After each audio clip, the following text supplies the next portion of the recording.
jump off, Binny. You don't want to jump off there. Not high enough. You'll just bugger your legs up.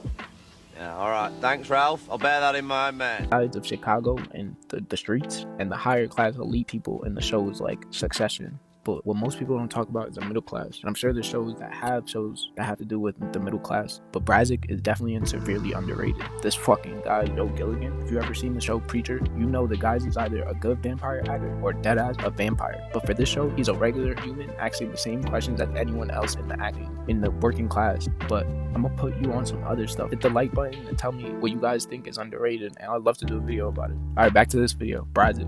It's a show about grifters and finessers, honestly, but all around it's just a show about the hustle. Even through the humor you can see in every possible way, it's trying to get to the bag, and the certain heartaches and stress that has to go with it. Joe himself says that his character Vinny is a lot like himself, and I honestly can see him in him. I'm sure a lot of people can see themselves in him too. I'm sure you've had those long, hard nights where you just don't get enough time to really think about what's going on. Looking at this mental health interview by the actor, I can see where he says he fucks himself over and by getting in your own way, and can definitely relate to that. But I can see how he takes it on the screen from stealing. But I can see through this that he definitely sees a difference in himself from the character that he plays on the show.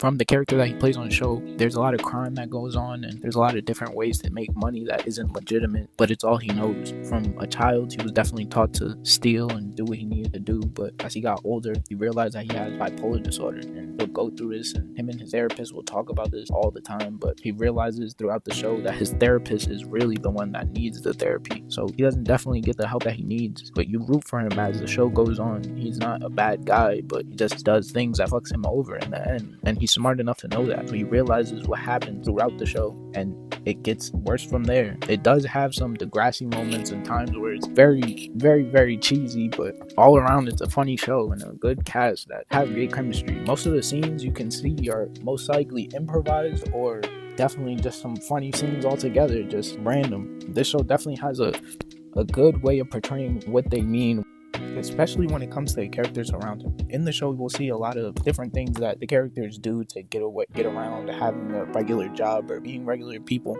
And it's kind of like it gives me a Family Guy vibe. One of his friends is like very Quagmire-esque, even owning a strip club in future episodes. And you'll see throughout the show that it definitely has some heart to it. And I'm waiting for season 5, but this is definitely something that you guys should check out. Also, looking at the show, I can see how the mental health that he deals with, he doesn't really know how to maintain it. He runs or works out to get his mind off something, and he'll just keep going and going and going until he just crashes, which is something that he actually said in the interview.